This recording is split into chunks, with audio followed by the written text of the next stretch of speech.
Hello and welcome back दोस्तों। मैं हूं रवि और मैं असाही इंडिया ग्लास लिमिटेड और यूथ रीच इंडिया द्वारा संचालित यूट्यूब के इस ई लर्निंग प्रोग्राम में आप सभी का बहुत बहुत स्वागत करता हूं।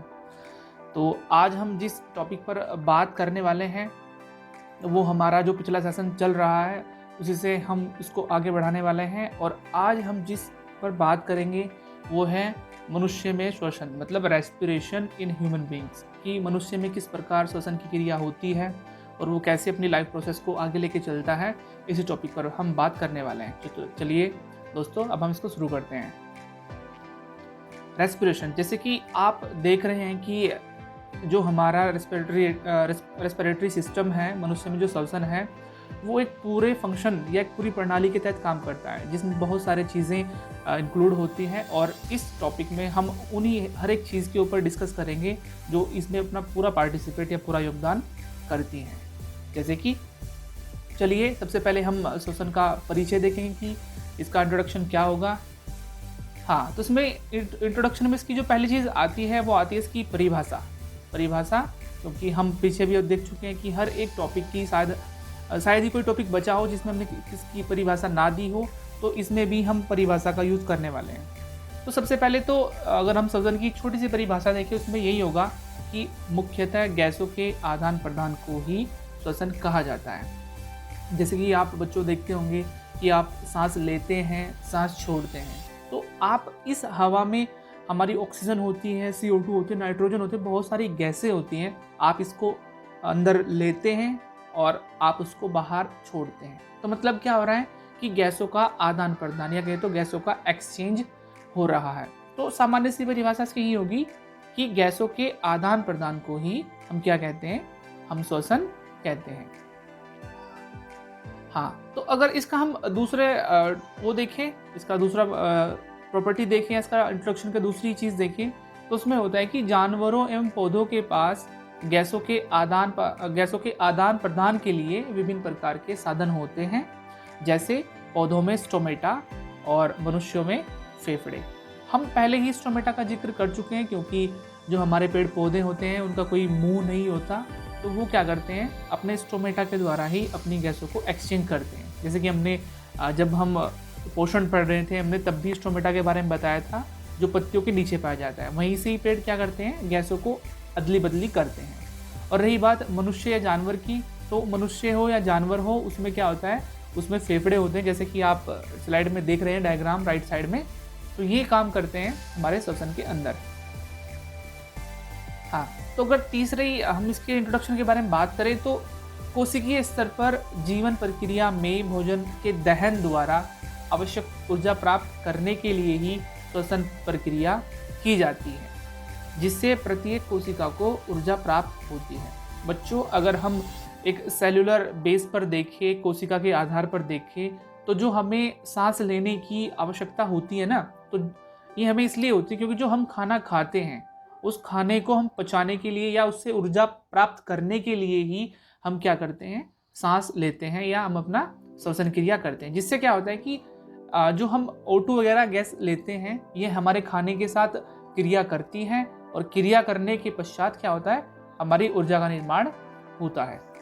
जैसे कि आप नीचे डायग्राम में देख रहे होंगे कि जो हमारा खाना होता है वो एज ए ग्लूकोज के रूप में लिया जाता है। ये देखिए यहाँ ग्लूकोज है, जो हम खाना खाते हैं वो हमारे शरीर के अंदर ग्लूकोज में बदल जाता है।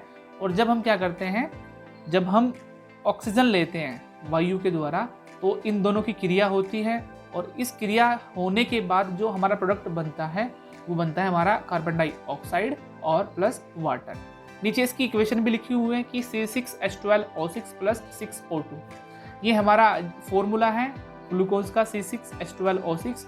और इधर हमने इसमें ऑक्सीजन हमने ऐड कर दी है और इसमें जो हमें प्रोडक्ट मिल रहा है वो ये है हमारी कार्बन डाइऑक्साइड और ये H2O, मतलब हमारा जल।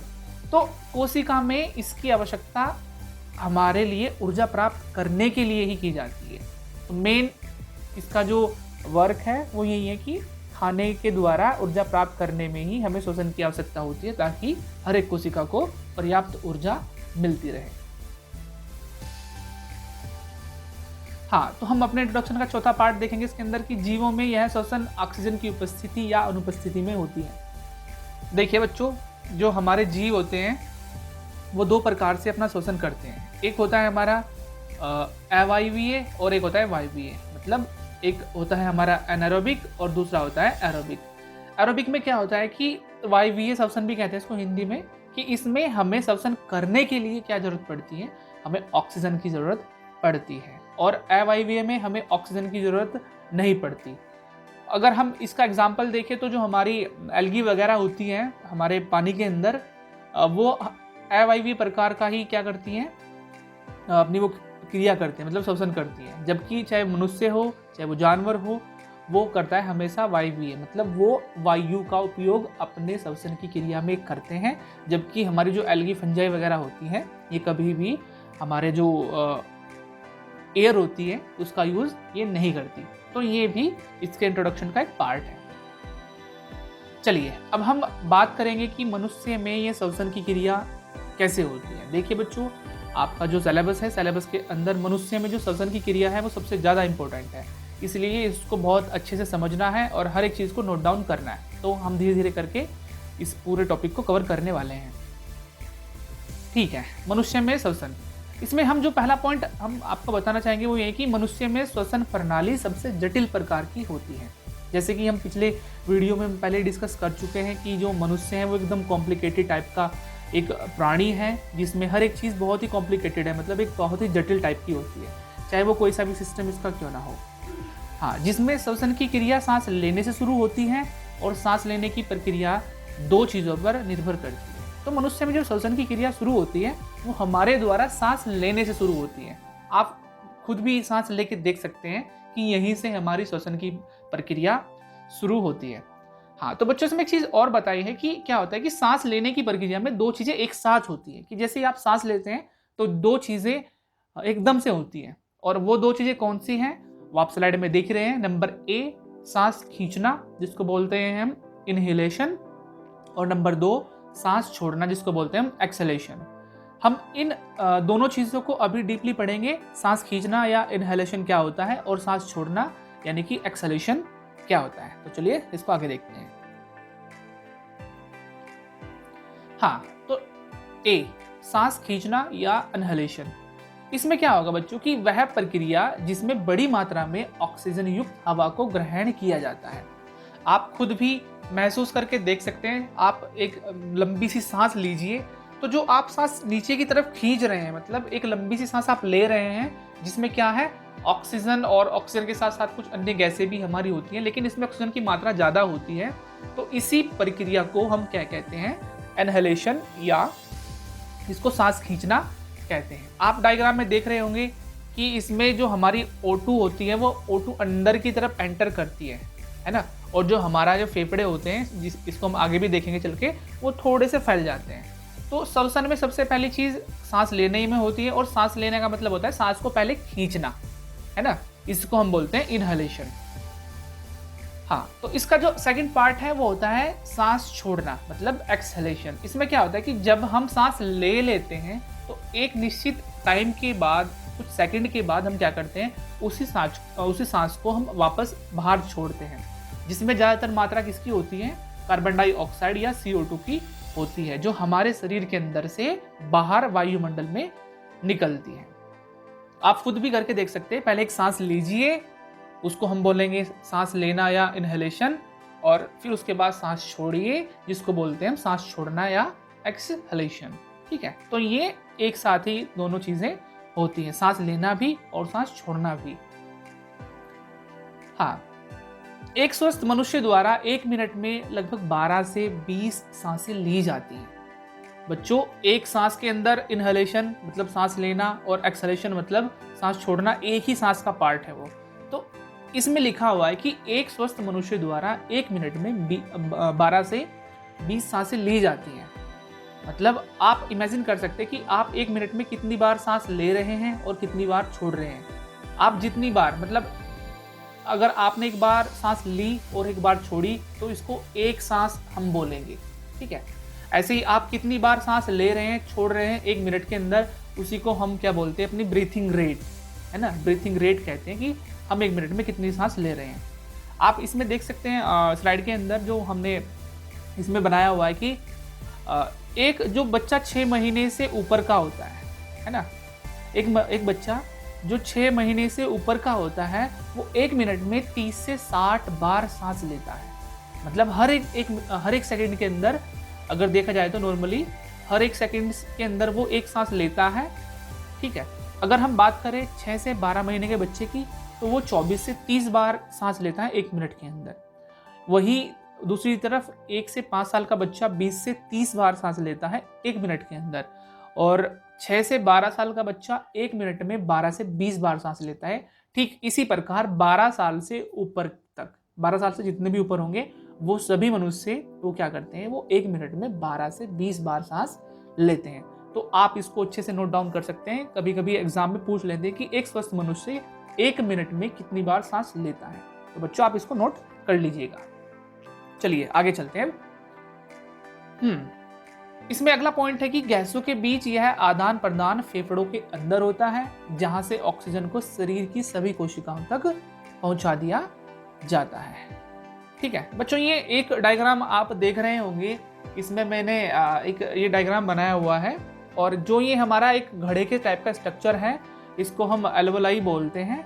और इसी में क्या होता है कि जब भी हम क्या करते हैं, हम फेफड़ों से सांस लेते हैं तो जो हमारी ऑक्सीजन, जैसे कि आप इसमें देख रहे हैं, यहाँ पर आप इसको देख सकते हैं कि जो ऑक्सीजन होगी ये इस थैलीनुमा स्ट्रक्चर के अंदर आ जाएगी, और यहीं से हमारा जो ब्लड होता है ना इसके बगल से होकर गुजरता है, ये देखो ब्लड कैपिलरी के अंदर से, और ये ऑक्सीजन इस ब्लड में मिल जाएगी। ठीक है, ठीक ऐसे ही दूसरी तरफ जब क्या होगा कि जब हम सांस छोड़ते हैं, जो हमारे ब्लड के अंदर जो हमारी CO2 होती है ना, ये वाली CO2 होती है, तो ये इसी में अंदर आ जाएगी हमारी एल्वोलाई में। इसी जो घड़ानुमा स्ट्रक्चर है ना, इसी के अंदर ये CO2 एंटर कर जाएगी, और यहाँ से होते हुए फेफड़ों के थ्रू हमारे मुंह से बाहर निकल जाएगी।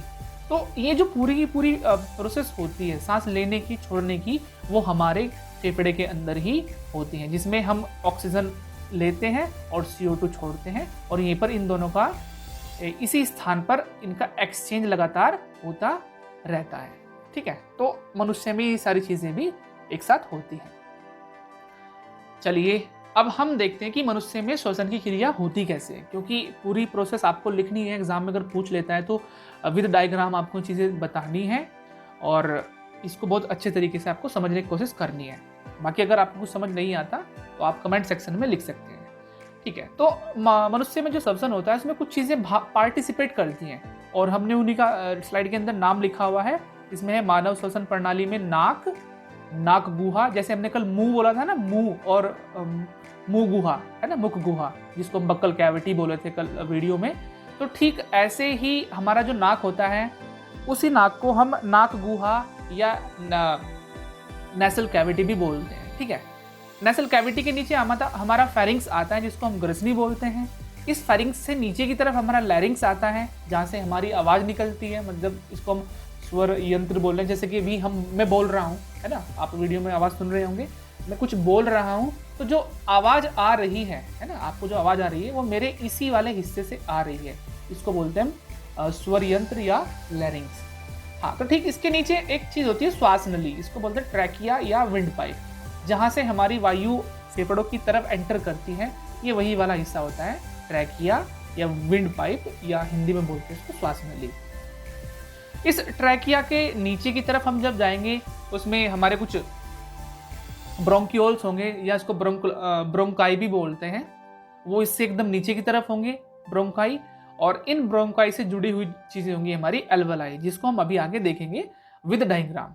ठीक है, तो ये हमारे श्वसन प्रक्रिया में पार्टिसिपेट करने वाले मेन कंपोनेंट होते हैं। चलिए, हाँ, तो ब्रोंकियोल और एल्वोलाई फेफड़ों के साथ जुड़े हुए होते हैं। ठीक है, ये सारी चीज़ें बाहर की हैं, हमारी नाक गुहा है ना, नोसल कैविटी या फेरिंग्स या ग्रसनी, स्वर यंत्र या लैरिंग्स, और ये ट्रैकिया, ये सब फेफड़ों से बाहर की चीज़ें हैं। जबकि जो फेफड़ों के अंदर होता है वो ये वाली चीज़ें होती हैं, हमारी ब्रोंकियोल और हमारी एल्वोलाई। ठीक है, इसको भी हम अभी देखने वाले हैं। चलिए, हाँ, तो बच्चों आप ये जो चीज़ देख रहे हैं, ठीक है ना, इसमें आप देख रहे होंगे ये वाला हिस्सा ना, ये वाला जहाँ आप इसका माउस का ये देख रहे हैं, ये वाला जो हिस्सा है यहाँ से यहाँ तक का, ये होता है हमारा ब्रोंकाई। ठीक है, इधर की तरफ भी और इधर की तरफ भी। आप डायग्राम में देख सकते हैं।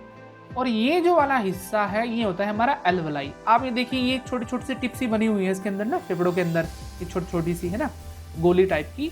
तो ये इसका पूरा का पूरा बड़ा भाग है ना, इसको जूम करके दिखाया हुआ है, ये होती है हमारी एल्वलाई। इसको भी हम अभी आगे अच्छे से देखेंगे। पसलियों और डायफ्राम से कुछ मांसपेशियां जुड़ी हुई होती हैं जो गैसों के आदान प्रदान में मदद करती है। ठीक है बच्चों, ये देखिए ये हमारा लंग्स हैं, इधर ये रहे, ये रहा, ये राइट वाला, ये लेफ्ट वाला, ठीक है। और इधर है हमारा ये हार्ट, इसको भी हम इसके ऊपर बात नहीं करेंगे। और ये होती है हमारी कुछ पसलियाँ जिसको हम रिब्स बोलते हैं, देखिए ये वाली ना। अगर आप अपनी चेस्ट को देखेंगे तो आप इसको अच्छे से महसूस कर सकते हैं, बहुत ही फ्लेक्सिबल होती है, मतलब बहुत लचीली होती है। और जब आप सांस लेते हैं तो आप देखते होंगे कि ये मतलब फूल जाती है, बाहर की तरफ निकल जाती है, और जब आप सांस छोड़ते हैं तो अंदर की तरफ सिकुड़ जाती हैं। तो ये बहुत ही क्या होती है, बहुत लचीली होती है, जो क्या करती है, गैसों के आदान प्रदान करने में, मतलब एक्सचेंज करने में हमारी मदद करती है। और इनके नीचे जो ये वाला हिस्सा है, ये वाला, ठीक है ना, आप देख रहे होंगे फेफड़ों के नीचे की तरफ जो ये वाला हिस्सा है, इसी को बोलते हैं हम डायफ्राम। ठीक है, तो इसको भी हम अभी देखने वाले हैं। हाँ, सांस लेने अथवा छोड़ने के दौरान डायफ्राम का आकार लगातार बदलता रहता है। बच्चों अब हम इस पर थोड़ा सा डायफ्राम के ऊपर बात करेंगे। ठीक है, देखिए ये हमारे लंग्स रहे, है ना, दोनों साइड में, कि जब भी हम क्या करते हैं कि जब भी हम सांस लेते हैं नीचे की तरफ, ठीक है, जब हम सांस लेते हैं तो जो हमारा ये डायफ्राम वाला हिस्सा, ये वाला डायफ्राम है, यहाँ देखिएगा बच्चों। अब आप देखिए जब हम सांस लेते हैं तो पूरा पूरा ये सपाट हो जाता है, मतलब एकदम स्ट्रेट हो जाता है ना। और जब क्या करते हैं, जैसे ही हम सांस छोड़ते हैं ये थोड़ा सा इसमें घुमाव आ जाता है, मतलब थोड़ा सिकुड़ जाता है। देखिए डायफ्राम का आप डायग्राम देख सकते हैं कि यहाँ पर जब हमने सांस ली तो डायफ्राम एकदम सपाट था अपनी सरफेस पे, ठीक है। और जैसे हमने सांस छोड़ी तो ये डायफ्राम सिकुड़ के थोड़ा सा इसमें मोड़ आ गया ना, घुमाव आ गया। तो ये क्या होता है कि सांस लेने और छोड़ने के साथ साथ जो डायफ्राम होता है इसका स्ट्रक्चर लगातार बदलता रहता है। बदलने का कारण ये है, ये फ्लेक्सिबिलिटी प्रोवाइड करता है हमारे लंग्स को, ताकि इसमें ज़्यादा से ज़्यादा हवा अंदर आ सके। ठीक है, तो ये हमारा डायफ्राम का मेन रोल है। हाँ, तो अब हम जो बात करेंगे वो होता है कि श्वसन क्रिया में भाग लेने वाले अंग, कि हम जो श्वसन की क्रिया करवा रहे हैं इसमें कौन कौन से हमारे चीज़ें हैं या कौन कौन से पार्ट हैं जो इसमें पार्टिसिपेट करते हैं। तो एक एक करके हम सब पर जल्दी से भी वो कर लेंगे ताकि वीडियो ज़्यादा बड़ी ना हो। तो चलिए हम इसको देखते हैं। हाँ, तो श्वसन में भाग लेने में सबसे पहला जो मेन रोल होता है वो हमारे फेफड़ों का ही होता है, क्योंकि फेफड़ों से ही क्रिया शुरू, मतलब फेफड़ों में ही ये सारी क्रिया पूरी हो पाती है। और इसको हम देख लेते हैं कि मानव श्वसन प्रणाली में इनकी संख्या 2 होती है, और ये फेफड़े नलिकाओं की एक अन्य प्रणाली से जुड़े होते हैं जो नसिका के माध्यम से बाहर खुलती है। देखिए ये रहे हमारे 2 फेफड़े, ठीक है। और ये एक पूरा हमारा नाल सिस्टम हुआ या कैनाल सिस्टम हुआ जो यहाँ जाते हुए है ना, नसिका, नसिका ये है यहाँ पर, इसको भी हम अभी देखेंगे। जहाँ से हम सांस लेते हैं इसको नसिका बोलते हैं। तो ये पूरा का पूरा फेफड़े का जो पूरा स्ट्रक्चर है ये इस विंड पाइप के द्वारा जुड़ा हुआ होता है जो यहाँ बाहर निकल जाता है, और यहाँ से हमारी गैसें आती हैं और जाती हैं। ठीक है, तो ये हमारा पहला पार्ट है किसका, श्वसन अंगों का। वही दूसरा पार्ट होता है हमारा नसिका, जिसको बोलते हैं हम नॉस्ट्रिल, है ना। नाक में 2 नसिकाएं छिद्र होते हैं जिनकी आंतरिक सतह में बालों की एक परत पाई जाती है जो हवा और धूल के कणों को छानने में मदद करती है। साथ ही हवा को शरीर में प्रवेश करने से पहले इन्हीं के द्वारा उसे गर्म किया जाता है। देखिए बच्चों ये हमारा नोस्ट्रिल है या मतलब नसिका है। आप देखते होंगे आपके नाक में 2 छिद्र होते हैं, सभी के नाक में 2 छिद्र होते हैं।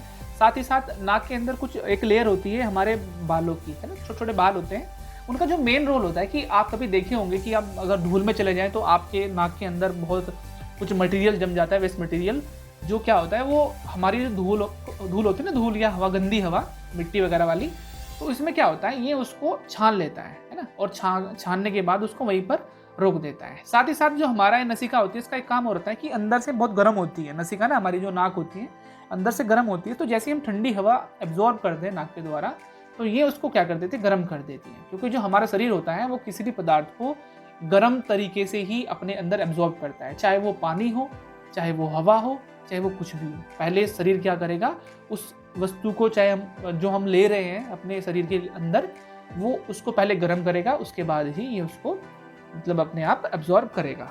तो ये चीज़ आपको बहुत ध्यान से देखनी है। चलिए, नंबर 3 ये होता है स्वरयंत्र या लैरिंग्स, है ना।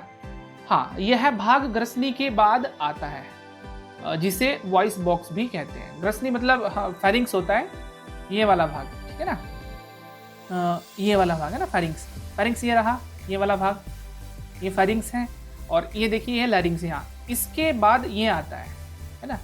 फेरिंग्स ऊपर है और लैरिंग्स इसके नीचे। तो ये वही भाग है जहाँ से हमारी आवाज़ निकलती है। अगर आप चिल्ला रहे हैं, आप बोल रहे हैं, आप गाना गुनगुना रहे हैं, आप कुछ भी कर रहे हैं, तो जो भी आपके अंदर से आवाज़ आ रही है वो हमारे गले के इसी हिस्से से आती है, जिसको हम बोलते हैं लैरिंग्स, ठीक है। लैरिंग्स बोलते हैं इसको, ध्यान रखिएगा। और ये हमारे फेरिंग्स के बाद मतलब ग्रसनी के बाद आता है। हाँ, तो ये है हमारा फेरिंग्स, ठीक है। इसको देख लेते हैं कि यह एक ट्यूब के समान संरचना होती है जो नसिका के नीचे की ओर जुड़ी हुई होती है। नसिका देखिए, नसिका हमारी ये रही, यहाँ ये हमारी नसिका है, जहाँ आप माउस को देख सकते हैं, ये हमारा नसिका वाला पोर्शन है। और यहाँ होता है हमारा फेरिंग्स, है ना। ये फेरिंग्स होता है, इसको ग्रसनी भी बोलते हैं। जब भी हमने हिंदी में बताया था, ये ग्रसनी होती है जो लैरिंग्स सॉरी हमारे नसिका या नोस्ट्रिल के नीचे की तरफ यहाँ पाई जाती है। और ये नीचे अभी हमने बताया ये हमारा लैरिंग्स है, जहाँ से हमारी आवाज निकलती है। ट्रैकिया, ट्रैकिया का दूसरा नाम है हमारा विंड पाइप, है ना। विंड पाइप भी इसको बोलते हैं। इसको देख लेते हैं कि यह एक गोल मुलायम और पाइप के समान भाग है जिसके चारों ओर एक छल्लेनुमा संरचना होती है जो हवा की उपस्थिति में इसे आपस में मिलने से रोकती है। देखिए ये हमारा यहाँ गला है ना, यहाँ गला है, और इसके नीचे का जो ये भाग यहाँ से यहाँ तक है ना, यहाँ से यहाँ तक का जो भाग है, यही हमारा ट्रैकिया या विंड पाइप होता है। इसमें आप बच्चों देख रहे होंगे, देखो ये रिंग नुमा छल्ले नुमा संरचनाएं हैं। ये क्या करती है, इसको सपोर्ट दे रहती है। बाय द वे, अगर आप हवा ना ले ना, सांस ना ले, तो ये इसको आपस में चिपकने से रोकती है, ये छल्ले जो होते हैं, ताकि गले का जो विंड पाइप है वो आपस में चिपक ना जाए, जिससे हवा अंदर पहुंच ही ना पाए। तो ये इसको सपोर्ट करता है ताकि हवा के होने या ना होने से ये आपस में ना चिपके, ठीक है। ये वाला हिस्सा आप देख रहे हैं गले से नीचे का, ये पूरा का पूरा हिस्सा हमारा होता है विंड पाइप या ट्रैकिया, ठीक है। चलिए आगे चलते हैं। अगली चीज आती है ब्रोंकाई, है ना। ये ट्रैकिया से निकली दो नलियां होती हैं जो प्रत्येक फेफड़े से जाकर मिल जाती हैं। देखिए ये हमारा ट्रैकिया है ना, हमने बताया था ट्रैकिया है। अब देखिए इस ट्रैकिया के यहाँ से दो चीजें निकल रही है, ये ना, यहाँ ये इस वाले फेफड़े के अंदर और ये इस वाले फेफड़े के अंदर जा रही है, इन्हीं को हम बोलते हैं ब्रोंकाई, है ना। ये क्या करती है कि जैसे ही हम हवा इस विंड पाइप के माध्यम से लेते हैं, तो आधी हवा इसके अंदर आधी हवा इसके अंदर पहुंचाने में मदद करती हैं। ये दो होती हैं, देखिए, है ना, लेफ्ट राइट, ठीक है। तो आप इसको अच्छे से डायग्राम में देख सकते हैं। और इनका काम क्या होता है कि हर एक फेफड़े के अंदर एक सीमित मात्रा में ऑक्सीजन पहुंचाना या हवा पहुंचाना, ठीक है। हाँ, अब आती है बारी से नीचे ब्रैंकियोल, है ना। यह फेफड़ों के अंदर एक जाल के समान संरचना होती है। ब्रैंकियोल देखिए बच्चों क्या होता है, देखिए ये हमारे ये फेफड़े हैं यहाँ से यहाँ तक, ठीक है। ये हमारे फेफड़े हुए, फेफड़े के अंदर देखिए जालीनुमा जो स्ट्रक्चर बना हुआ है, ये तो हमारा ब्रोंकाई है, ये हमारा ट्रैकिया है। तो ये जो वाला हिस्सा है, ये वाला, यही होता है हमारा क्या, ब्रोंकियोल्स। इसको ब्रोंकियोल्स बोलते हैं। और इन्हीं ब्रोंकियोल्स के चारों ओर ये जो छोटे छोटे टिप बनी हुई हैं, इन पे हमारी आगे जो एल्वोलाई होगी वो इन्हीं पर हमारी जुड़ी हुई होगी। तो ये जो जालनुमा स्ट्रक्चर है, ये हमारा क्या है, ये ब्रैंकियोला है। अब बात कर लेते हैं एल्वोलाई के ऊपर, ठीक है। ये ब्रोंकियोल से जुड़ी गोल गोल संरचनाएं होती हैं जिसके द्वारा फेफड़ों की वायु रुधिर में मिल जाती है तथा रुधिर की कार्बन डाइऑक्साइड फेफड़ों में भेज दी जाती है। हमने सबसे शुरू में जो स्ट्रक्चर देखा था, है ना, और उसमें हमने ये इस बॉल टाइप के कुछ स्ट्रक्चर भी देखे थे, है ना, जिसमें क्या होता है कि जो हमारा ब्लड यहाँ से इनके बगल से होके जाता है, वो क्या हो जाता है, इनमें O2 ये या CO2 इनमें भेज देती है। तो ये काम होता है एल्वोलाई का। फेफड़ों के अंदर ये यहाँ इनमें जो छोटी टिप्सी बनी हुई है, इनमें बॉल के टाइप स्ट्रक्चर होते हैं, और जो हमारी वायु होती है वो इन्हीं एल्वोलाई के अंदर चली जाती है, और जाने के बाद जो हमारा इनकी बगल से होके ना गुजरता है ब्लड, ये उसमें मिल जाती है, ठीक है। तो ये हमारे आज के इस टॉपिक में कुछ वो थे पार्ट जो क्या है हमें समझने बहुत जरूरी है। तो बच्चों आप इसको अच्छे से समझिए। अगर कुछ चीज़ें समझ नहीं आती आप उनको कमेंट सेक्शन में लिख के बता सकते हैं। तो ठीक है, आज के लिए इतना काफ़ी है, अगली वीडियो में फिर मिलते हैं। Okay, thank you.